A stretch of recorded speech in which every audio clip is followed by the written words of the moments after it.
refait la prédique, une courte vidéo qui revient sur la prédication du dimanche pour aller un peu plus loin dans son appropriation. Pourquoi continuer à suivre le Christ ?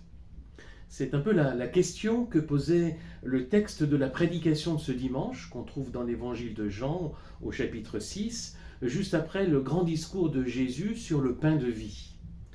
Cette question, c'est Jésus qui la pose à ses disciples.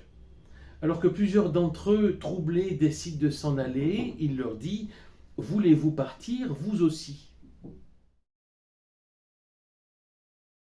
La réponse que les disciples apportent à Jésus est intéressante, parce qu'elle va nous dire pourquoi ils ont décidé de continuer à suivre Jésus, malgré les paroles surprenantes, voire difficiles à entendre de la part de leur maître. Et une fois de plus, c'est Pierre qui se fait le porte-parole des disciples. « Seigneur, à qui irions-nous ? Tu as les paroles qui donnent la vie éternelle. Nous croyons et nous savons que toi tu es celui qui est saint, envoyé par Dieu. » À qui irions-nous ? Derrière cette question, il y a une affirmation. Malgré les difficultés, malgré les épreuves, les interrogations et les doutes que nous pouvons rencontrer, la vie avec le Christ vaut mieux que la vie sans le Christ. Et c'est toujours le cas. Tu as des paroles de vie éternelle. C'est l'expérience bienfaisante des paroles du Christ qui nous incitent à poursuivre la route avec lui. Ces paroles nous rejoignent, nous vivifient, nous consolent et nous donnent une espérance. D'où l'importance de cultiver cette relation au Christ et sa parole et de s'en nourrir sans cesse. Et la troisième partie de la réponse de Pierre est plus réfléchie. Nous croyons et nous savons. Il s'agit d'une affirmation de foi raisonnée.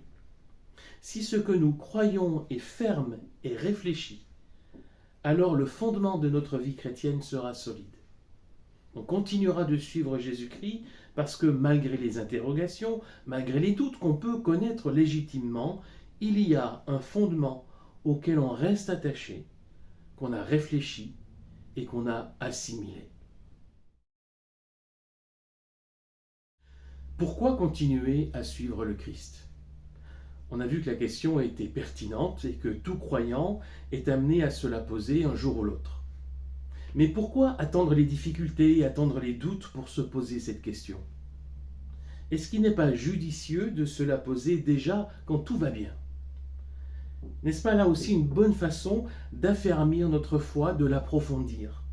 Et une bonne façon de la préparer à affronter les épreuves, les difficultés qui surviendront forcément.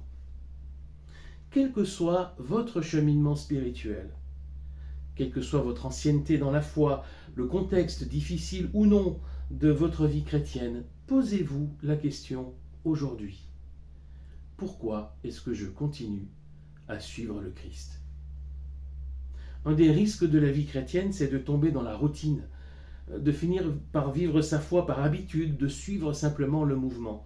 Mais attention, la routine a tendance à affaiblir, à fragiliser notre foi. Alors n'attendons pas que ça casse. Posons-nous aujourd'hui la question, pourquoi est-ce que je continue à suivre le Christ ? Et si je me pose cette question régulièrement, et si je m'efforce d'y répondre de façon honnête, alors je serai en train de réfléchir à ma foi, je chercherai à la fonder et elle s'affermira. Il ne s'agit pas de chercher à répondre à cette question seulement de façon subjective dans l'introspection, en sondant mes envies, mes besoins, même si elles ont leur place. Il s'agit de chercher à fonder bibliquement et théologiquement notre foi. Qui est Jésus pour moi aujourd'hui ?